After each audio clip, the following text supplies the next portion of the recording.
Godt, vi går i gang. Velkommen til DIPS webinar om DIPS administration. Lige en kort præsentation af mig, som er Anders ude til venstre. Og Kasper til højre. Vi sidder her i Ørestad i København, og vi sidder i et meget solfyldt og klart København, kan man sige. Det er en typisk vinterdag, så rigtig dejligt vejr. Ja, yes. Dagens agenda, det er omkring DIPS administration, hvor vi vil fortælle lidt omkring, hvordan man bruger det, og giver nogle fif og nogle gode råd. Vi starter med, hvordan man logger ind, og hvad man gør, hvis man har glemt at logge ind. Så går vi hele administrationsmodulet igennem med de her underpunkter, som I kan se, som er betalinger, hvordan man håndterer dem, hvordan man laver de forskellige former for rapporter, man kan lave derinde. Vi kigger noget på statistikken, hvordan I kan se en tal ud fra de betalinger, I har. Lidt omkring opsætningen af brugere, og så selve integrationsknappen herinde. Yes. Husk, at I kan stille spørgsmål, det er anonyme, hele vejen igennem, og så skal vi nok besvare dem efter bedste evne. Yes. Kasper? Ja, lad os komme i gang. Jamen, til at starte med, så helt kort, så DIPS administration, det er jo det sted, hvor man logger ind i DIPS for at håndtere og kigge på sine betalinger, som man har modtaget i sin netbutik. For at gå ind i DIPS administration, så starter man med at logge ind på dips.dk og trykke på login-knappen oppe i højre hjørne. Efter vi har gjort det, så ryger vi videre til et login-billede, hvor der er to felter, et for brugernavn og et for password. Brugernavn og password, det er noget, man vil få i en mail fra DIPS første gang, man bliver oprettet som kunde.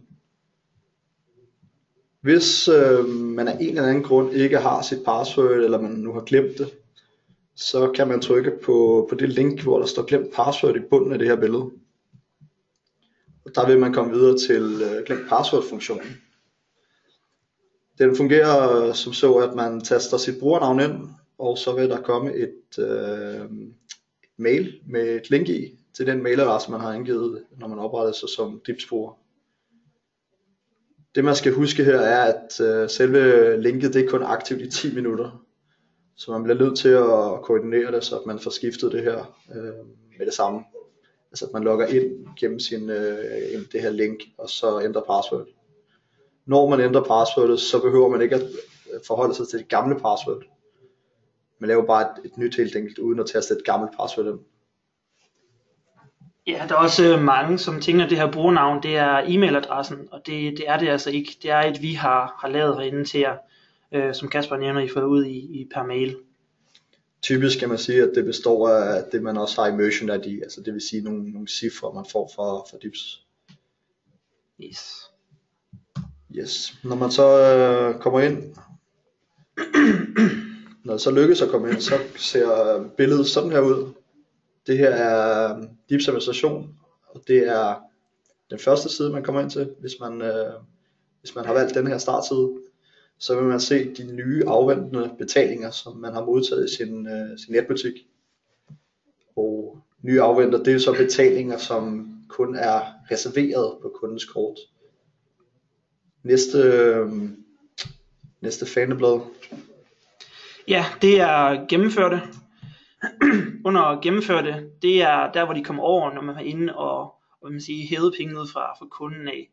Så der kan man se alle dem, som I har gjort noget ved, og hvor kunden har betalt til jer. Og så det næste vi har, det er så de afviste. Det er, at hvis den bliver afvist af en eller anden grund, så ryger den herindunder. Og der kan man så ikke påvirke den mere, udover man kan se selvfølgelig, hvad grunden skulle være, hvorfor den afviste herude under action codesene herude. Ja, næste faneblad, det er jo annulleret. Det er hvis man for eksempel har en ordre, som kunden går ind og fortryder, kan man sige. Hvis man så bliver kontaktet af kunden, så kan man vælge at annullere ordren, og så vil den vil være aflevet, som jeg plejer at sige. Det vil være umuligt at genskabe den, for at kunne påvirke den senere hen. Og det sidste faneblad herinde, det er afstemte. Det er sådan set kun en fysisk, eller en visuel hedder det, mappe, som man flytter betalingerne til rent visuelt, hvis man vil kigge nærmere på den senere hen. Jeg synes, vi skal gå tilbage til Fanebladet nye afventer, og så prøve at se, hvad man kan gøre derinde, og se derinde. Yes, vi har så været inde og lave nogle testbetalinger, som jeg også kan se, der står test ud for på kortet, fordi det er et testkort, vi har brugt. Aftalen hedder test, fordi at vi har brugt vores testmulighed, og det ikke er rigtige kort, vi bruger. Så det næste, man kan se, det er så selve transaktionsnummeret for den her given transaktion, og den er unik for alle ordre, og det er noget, som vi laver herinde, det her transaktionsnummer. Det er også det, som I skulle oplyse os, når I ringer ind for hjælp, for det vi kan bruge til at slå op i vores system. Det næste, det er så ordrenummeret, det er det, som I laver ude i jeres ende. Det vil sige, I bestemmer, hvad der står her. Det behøver ikke nødvendigvis være tal, det kan også være bogstaver, det kan stå noget, alt efter hvad I har ude i jeres webshop. Det næste, det er så dato-tid, hvornår den er lavet, den her. Det står også meget godt at vide. Hvis man nu ikke ved, hvad transaktionsnummeret er, og man har tiden, så kan man også bruge det til at søge efter. Så er der beløbet. Og her kan I se, der står beløb igen. Det kommer vi nærmere ind på, hvorfor der står 2 lige om lidt. Og så er der også gebyret. Så det sidste knap af hovedet, det er der, I kan bruge til at påvirke den med. Der er den første, det gennemfører. Det siger det sig selv. Den trykker I på, så frem I gerne vil hæve pengene fra kunden. Det vil sige, kunden skal have sine varer, og I skal have jeres penge. Så trykker I selvfølgelig på gennemfør. Så er der en knap, der hedder nyt beløb. Det er hvis at I kun har fortrudt, og kunden skal have for halvdelen af det. Det kan jeg lige prøve at vise med den nederste her. Der er lavet en transaktion på 200 kroner, men kunden skal kun have for 100 kroner af varer alligevel. Så går man ind, så kan man påvirke det og sige, at de kun have for 100 kroner i stedet for. Og se den stadigvæk flueben, det betyder, at det kan lade sig gøre. Det I ikke kan gøre, I kan ikke lave den højere, det vil sige, I kan ikke lave den til 300 kroner for eksempel. Så I giver den også et rødt kryds. Vi prøver at sætte ned til 100 kroner i stedet for, trykker nyt beløb, så bliver den grøn, den er godkendt og skifter så. Så kan jeg se, at der kommer et stjerne ud for, det betyder, at vi har påvirket den her transaktion. Og så kan man så vælge at gennemføre den, hvis man vil det. Inden vi lige gør det, så prøver vi lige at klikke på transaktionsnummeret. Så kommer nemlig en ny fan op med lidt mere information. Der kan I se, hvad der er sket hernede i historikken. Hvis vi så har gennemført den, så vil I kunne se, at der står gennemført hernede. Det kan vi se i næste fan, når Kasper kommer til det. Men heroppe, der kan I se altså det samme igen, ordrenummer, transaktionsnummer, hvad for en status den har. Lige nu er den ny, fordi vi ikke har gennemført den. Hvad for et kort, det er vist et andet kort i det tilfælde. Og så kommer der i hvert fald en autoristionskode, aftale, og så også den IP-adresse, den er udført fra. Yes, og herover kan I se beløbet. Oprindeligt var det på 200, men vi har kun gjort ned til 100 kroner i stedet for. Yes. Vi prøver så lige at gennemføre den. Den bliver grøn. Den står gennemført. Hvis vi refresher siden, så er den også væk herfra. Yes. Kasper, vil du sætte lidt om her også? Så kommer vi over til Fanebladet gennemførte. Og det er som sagt betalinger, som man har været inde og trække på kundernes kort. Så det her er penge, som vil komme ind på, de vil blive udbetalt af indløseren til jeres bankkonto. Og ja, vi kan se de betalinger, der ligger derinde. Ligesom under nye afventer, så er informationen den samme, kan man sige. Det jeg lige vil nævne, det er, hvis vi trykker på et transaktionsnummer igen, så er der mulighed for her under i midten, der er mulighed for at få lidt information, lidt mere detaljeret information. Altså I har mulighed for at påvirke det, der står herinde i DIBS administration. Så hvis I for eksempel gerne vil have et navn eller noget ordrebeskrivelse ind, så kan man få det gennem at sende et vist parameter ind til os. Så hvis I sender den her information, så bliver det også præsenteret ind i DIBS administration.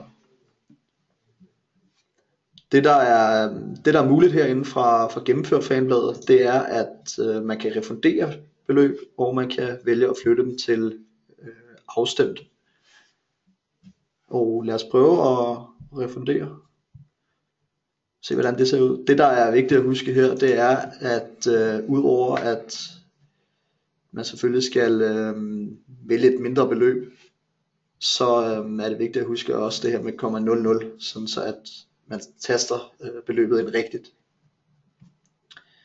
Jeg vil lige huske at sige også, at det er helt okay, hvis I stiller nogle spørgsmål til os her løbende.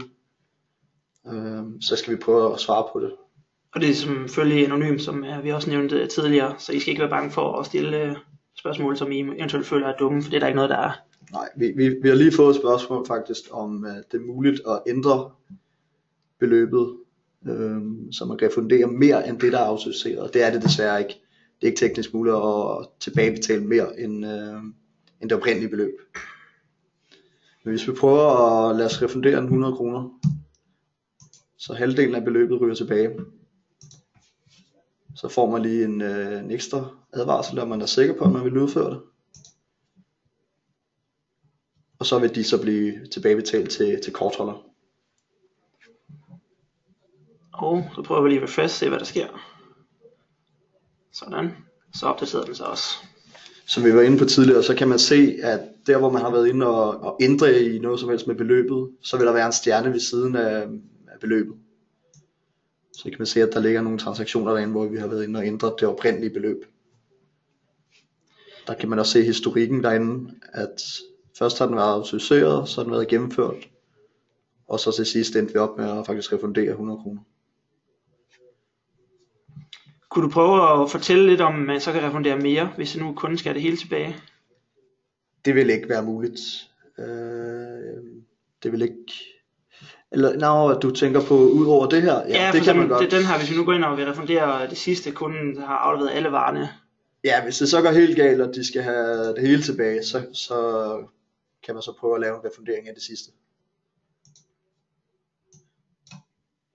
Yes. Så hvis man ikke har mulighed for at gøre det med det samme, men man først konstaterer senere hen, at det er faktisk det hele, der skal refunderes, så kan man sagtens refundere mere end en gang. Yes, og så kan I også se herinde, at den står som gennemført, men der er 0 kroner, fordi I selvfølgelig har refunderet det fulde beløb tilbage til kunden. Det står der også ude til højre, fuldt refunderet. Yes. Næste faneblad. Yes, så har vi afviste herinde, og der har vi også lavet nogle afviste transaktioner, så I lige kan se det. Det er egentlig samme princip som alt det andet. I kan bare ikke påvirke dem herinde. Det man så skal kigge på herinde, det er så action codes nede til højre. Der kan man enten holde hånden henover, kommer der en lille boks frem, eller trykke på den, og så kommer der et vindue op, som siger lidt med information om, hvorfor den er afvist. Og i det her tilfælde, så er det så indløseren. Som ofte så vil det være indløseren, det vil være banken, eller også på et eller andet, der afviser de her kort. Yes. Det kan man også, åbner hen igen, kan man også se ned i historikken, den action code, hvorfor den er blevet afvist. Yes. Og så kommer vi til annulleret. Annulleret, det var som jeg sagde tidligere, hvis man får en kunde, der simpelthen fortryder købet helt, så kan man aflive transaktionen ved at, hvis vi kigger på en af de nye afvandrere derinde for eksempel, så helt over i højre side, der kan man trykke på annullere. Lad os bare prøve det en gang. Der vil man også få en sikkerhedsadvarsel, om man er sikker på det. Fordi netop som der står, så kan en betaling ikke genskabes, hvis man vælger at annullere den. Vi prøver at annullere den. Så der skal man være 100% sikker. Og opdatere siden. Så svinder den op fra toppen af os her, og ryger over i den annullerede. Så skal man selvfølgelig opdatere, kommer den frem herover. Det der gerne skulle ske, når man annullerer en betaling under nye afventer, det er, at selve reservationen skulle fjerne sig fra kundens konto. Så det kan være en grund til, at man vælger at annullere. Hvis det er sådan, at den bliver stående, så vil den jo forsvinde efter en tid, og det er i forhold til det, man har på sin indløsningsaftale. Der hvor reservationstiden er sat. Ja. Hvis vi kigger på afstemte, lad os hellere gå ind i gennemførte. Vi har faktisk fået et spørgsmål, hvad forskellen er på gennemførte betalinger og afstemte betalinger. Og forskellen, der er egentlig ikke nogen forskel på betalingerne som sådan. Det er den samme betaling, man har ikke påvirket betalingen på nogen måde. Hvis vi prøver at trykke på afstemte over i højre side, ja, så kan man se, at hvis vi så flytter os over til afstemte og trykker refresh, så det eneste vi gør, det er, at vi flytter den rent visuelt til et faneblad, som hedder afstemte.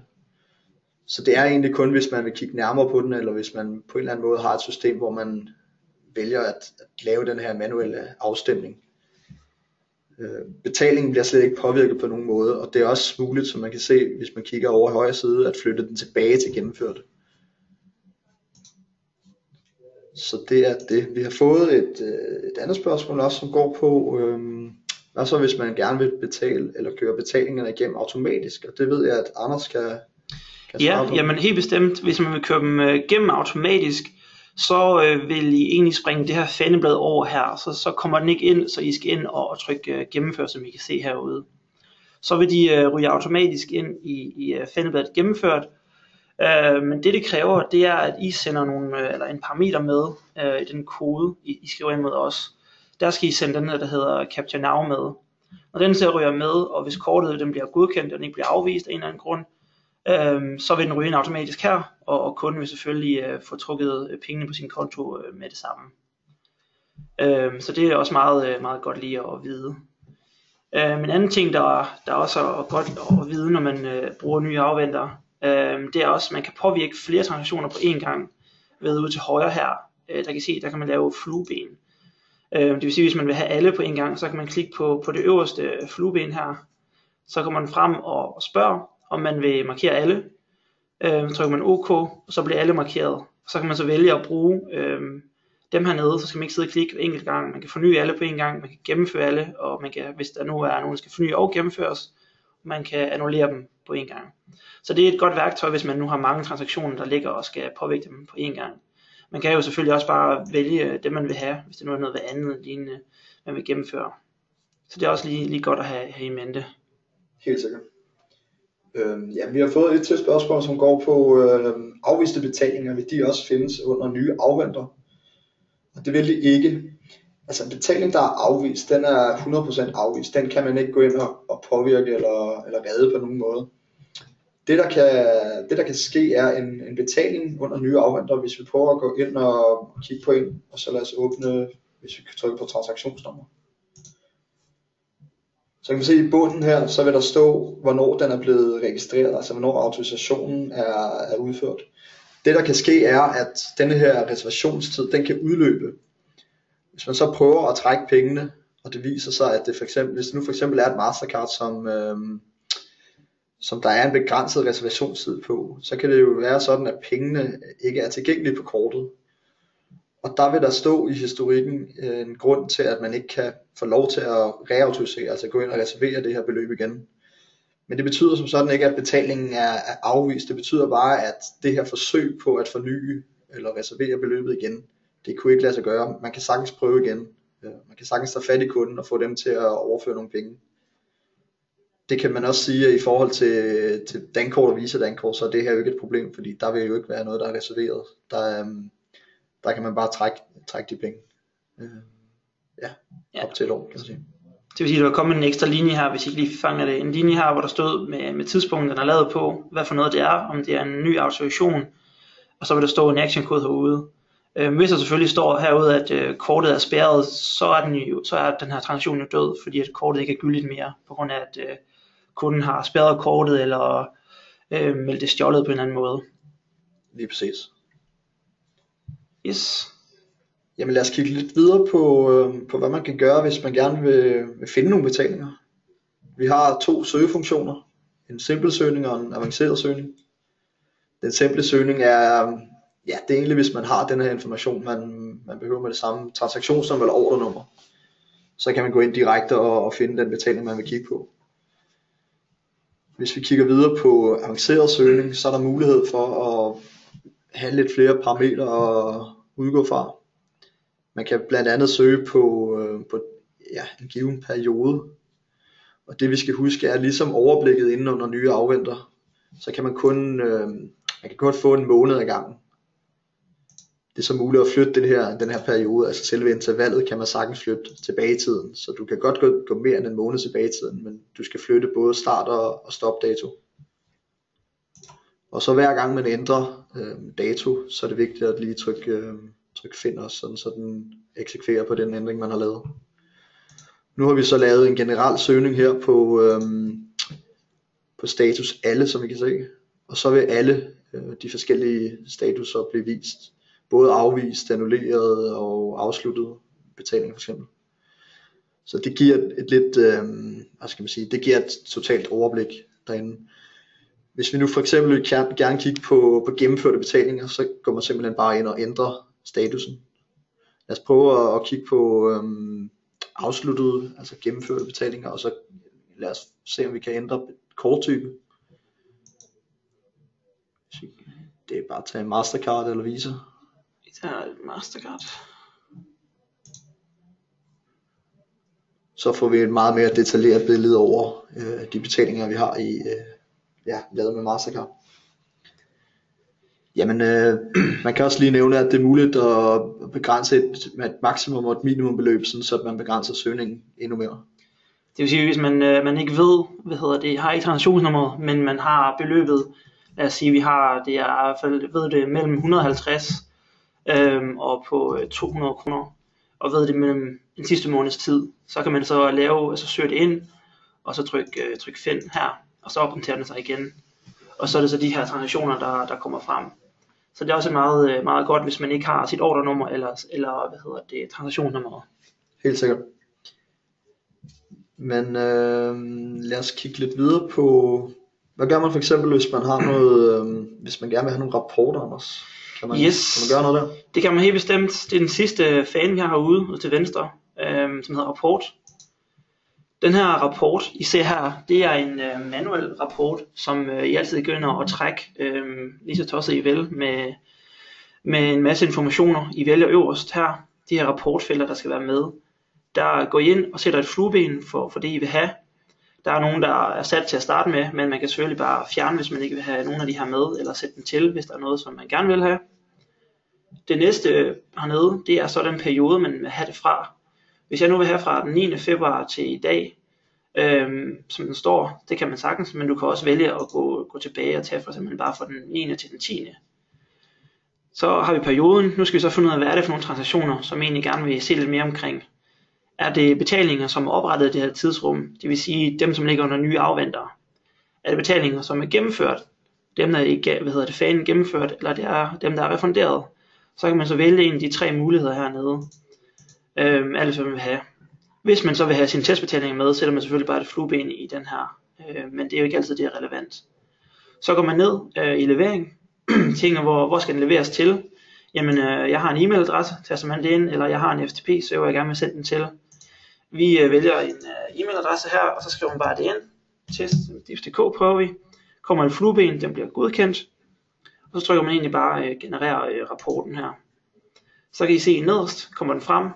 Det betyder, at den ligger i kø nu til at blive sendt. Der er noget information omkring dato, den er lavet, hvad for et tidsrum den omhandler, og så hvad for en slags transaktioner den også omhandler, og det er jo så gennemført i det her tilfælde. Sidst ser man så den e-mail, I har valgt, og man kan jo så slette den, hvis man ikke vil have den alligevel. Der kan man så gå ind og generere lige så mange rapporter, man vil have for diverse tidsrum. Så det er egentlig op til en selv her. Som der står, så vil den blive sendt inden for 24 timer, men det er jo kun hvis at vi har rigtig, rigtig meget pres på, så det skulle ikke ske. Du kan gerne komme inden for rimelighedens grænse inden for en times tid eller sådan noget. Ja, normalt så plejer vi at sige inden for en kvarters tid. Ja. Det er det normale. Men det var den manual rapport. Så har vi også, det hedder en autorapport, som man kan lave ned under opsætning, og så vil den hedder autorapport. Den autorapport, det er den, som vil komme, eller ikke sætte op til at komme hver dag. Man kan lave det som en døgnrapport. Det vil sige, den sender informationer om de sidste 24 timer. Hver dag klokken 12 bliver den sendt ud.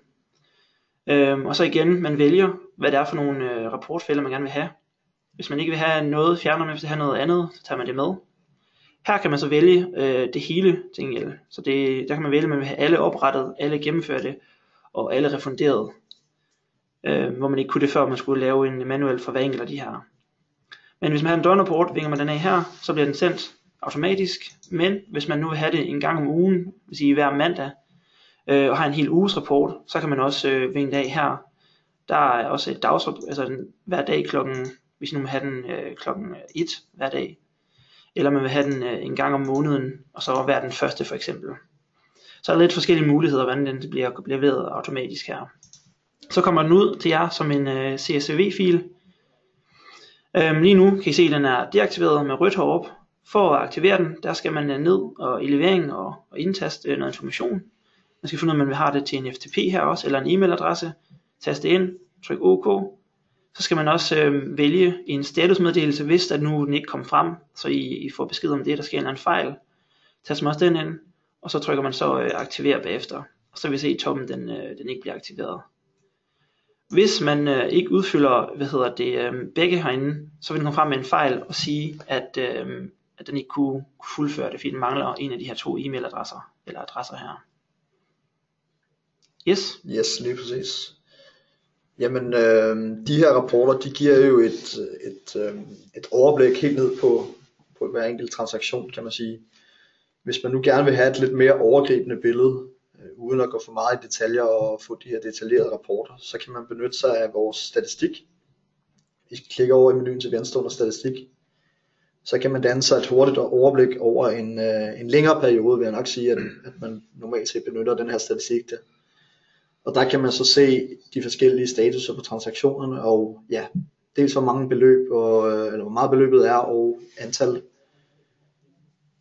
Der er mulighed for at søge på betalingstype også, så man ser, hvordan fordelingen er med de forskellige kort. Hvis vi prøver at trykke på betalingstype, så kan vi nu se, at vi har lavet nogle testbetalinger her i februar måned, og der er fordelingen, som I kan se på skærmen. Ellers så er der mulighed for at kigge under en uge eller en måned. Ja, hvis det er for at forstå det overblik, så kan man så kigge på en uge og timer også, og så videre, så er lidt forskelligt. Der er mulighed for at få lidt grafer derinde, så man kan kigge på det, hvis man gerne vil det. Ja, der kommer så også lige et spørgsmål vedrørende, hvor lang tid I kan se de her transaktioner herinde. Inde i administrationen her, der kan I se transaktionerne op til 2 år. Dog inden under betalingerne og oversigten, der kan I kun gå et år tilbage og påvirke transaktionerne. Det vil sige, at jeg kan gå tilbage til 15/16/02 og påvirke de transaktioner, der ligger derfor et helt år tilbage. Men jeg kunne ikke påvirke dem, der ligger fra i går for eksempel, altså den 15. januar 2015, da de er overskredet den her påvirkningsdato. Så man har et helt år, så længe der selvfølgelig ikke er udløbet kortet, eller der er blevet spærret, eller der ikke er dækning på. Ja, selve levetiden er op til et år, kan man sige, så det er selvfølgelig ikke noget, man skal gøre, hvis ikke man har brug for det, men teoretisk set, så kan man godt vente et år, inden man trækker penge, hvis man har så lang leveringstid. Ja, lige præcis. Jamen lad os kigge lidt videre på opsætning, synes jeg. Der har vi noget, der hedder redigere profil, og det her er den information, vi har om jer som kunde. Her har I mulighed for, hvis I får et ejerskifte, eller I bare vil ændre kontaktperson, så har I mulighed for at lave denne her ændring herinde. Når I ændrer i den her formular og sender den ind til os, så vil vi manuelt godkende den og gennemføre ændring i vores system. Det der er også mulighed for herinde under brugerstyring, det er, som vi startede med at vise, hvis I en eller anden grund skal have ændret et password, men hvis I så på forhånd ved, at I vil gøre det her, så kan man gøre det herinde. Som I kan se i bunden af billedet herinde, så står der, hvor lang tid der er tilbage af det her password, inden det udløber. Og det skal jo skiftes en gang i kvartalet. Så hvis man ved med sig selv, at man skal på ferie eller noget af den stil, så kan det være en god idé at ændre det, sådan, så at man ikke bliver bedt om at ændre det, når man logger ind. Hvis det er sådan, at passwordet er udløbet, og prøver at logge ind med det gamle password, så vil I blive bedt om at skifte det i selve login-billedet, kan man sige. Men hvis man så har flere medarbejdere, der logger ind med de samme informationer, så er det en rigtig god idé at være lidt på forkant og ændre det herinde. Vi kan også gå videre til næste faneblad, som er begrænsede brugere. Her er det så muligt at oprette, hvis man har flere ansatte, så kan man oprette nogle brugere herinde. Vi kan prøve at se, hvordan det ser ud. Herinde der er så mulighed for 2 brugere. En som kun har mulighed for at kigge rundt inde i DIBS administration uden at påvirke betalinger. Og så en daglig bruger, som kan gå ind og gennemføre betalinger og refundere betalinger, ligesom en admin bruger kan. Jamen, Vi kan også lige sige det, når det gælder password, så er der nogle regler for, hvordan et password skal genereres. Det skal bestå af minimum 8 tegn, mindst et stort bogstav og mindst et tal. Og så må det ikke ligne brugernavnet. Det må ikke ligne det, du logger ind med. Det sidste faneblad herinde, det er API-bruger.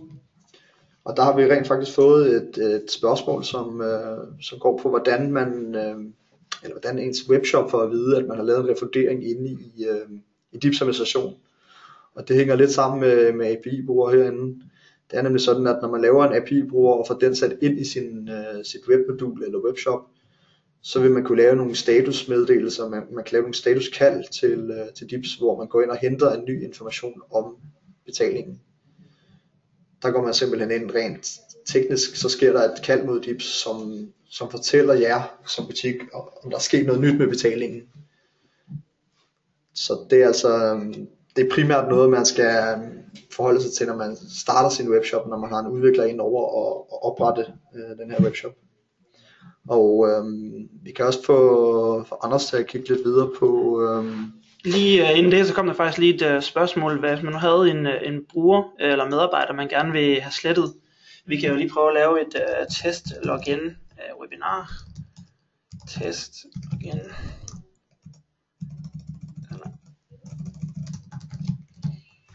Helt kort, så kan man også sige det, at når det gælder login-navnet, så er det meget vigtigt, at det er et unikt navn. Altså på tværs af alle Dips merchants, så skal det være et unikt navn.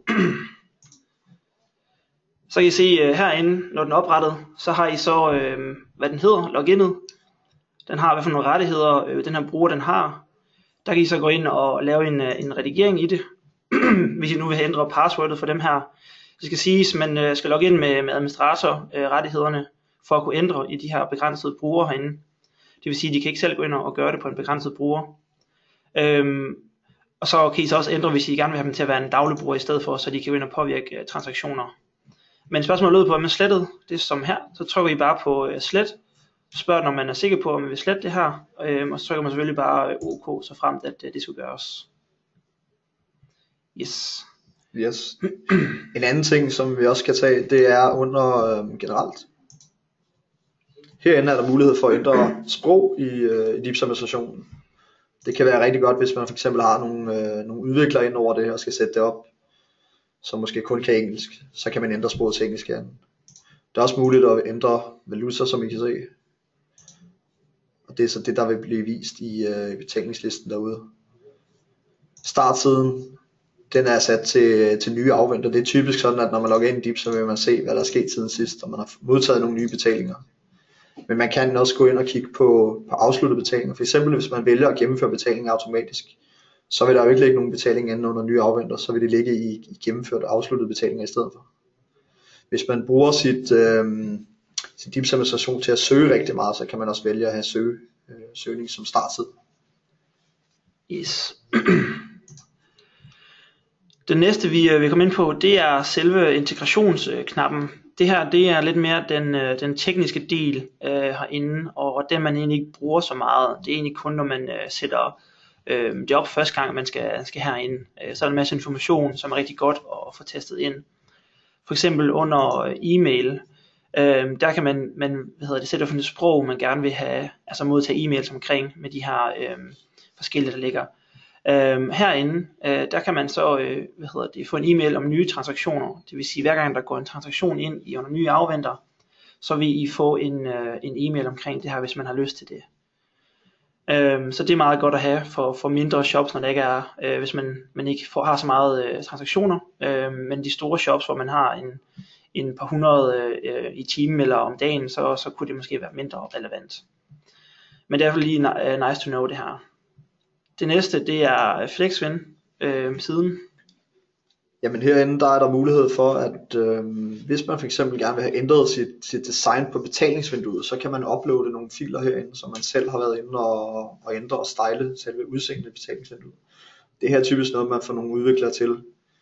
Det skal også lige siges, at vi har nogle parametre, man kan benytte sig af, som også ændrer udseende, sådan så at man bare uden at uploade noget, ændrer en parameter, og så vil designet på betalingsvinduet se bedre ud. Man kan også vælge, at hvis man, som I kan se, vi har sat et fluebillede ingen kvitteringsside. Der vil man hoppe over det step, hvor man efter købet bekræfter, at man vil videre til butikken. Så når man sætter et flueben der, så ryger man direkte over til butikkens accept-side, altså godkendt side, hvor man siger tak for dit køb osv. Størrelse for kortlogotyper, det er det billede eller det kortlogo, der bliver vist, når man laver betalingen, altså når man vælger, hvilket kort man vil betale med. Yes. Der er 3 muligheder der. Den næste vi så kommer ned til, det der hedder MD5 nøgler, som er det her sikkerhedsnøgle I skal bruge. Det går ind og gør, at I skal bruge det her Q1 og Q2 til at generere en nøgle ud fra transaktionen. Der er en beregning her, og det er simpelthen med til at man kan sige, stopper folk i at kunne fange signalet og ændre i det, så de egentlig kommer til at betale mindre end det som I prøver at sende om mod os. Men det er noget mere udviklerrelateret, så det er altid godt at I ved det, at I kan henvise herind til under MD5 nøgler, så ved de hvordan de skal udregne det her og bruge den udregning her. Yes. Svindelkontrol. Det her er det er egentlig et meget vigtigt step, kan man sige, det her, og det er noget som man sådan løbende skal følge op på og se hvad man har i forhold til det her sikkerhedsniveau. Det er nemlig sådan at den svindelkontrol som DIBS har, det er et groft filter som egentlig kun går ind og kigger på hvor mange afviste forsøg en kunde har lavet. Og det man så kobler det sammen til, det er et IP eller et mistænkeligt kortnummer. Sådan så at hvis en person med en vis IP-adresse laver mere end et antal forsøg som fejler, så vil der blive en mistænkelig markering på hans kort eller på hans IP.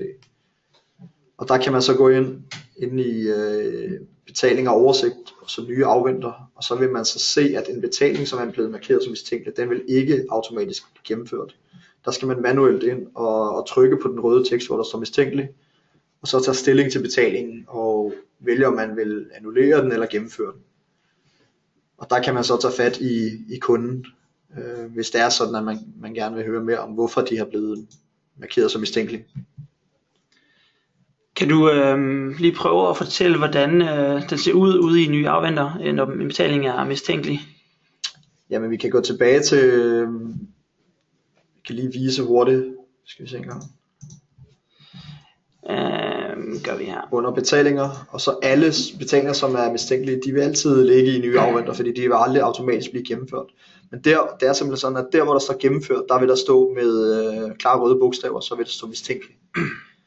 Og der trykker man helt enkelt på det link for at få mere information om hvorfor en betaling er mistænkelig. Og så ligesom når man vil ændre nyt beløb, så kommer der en op her, hvor der står noget information omkring den her transaktion og hvorfor den er mistænkelig.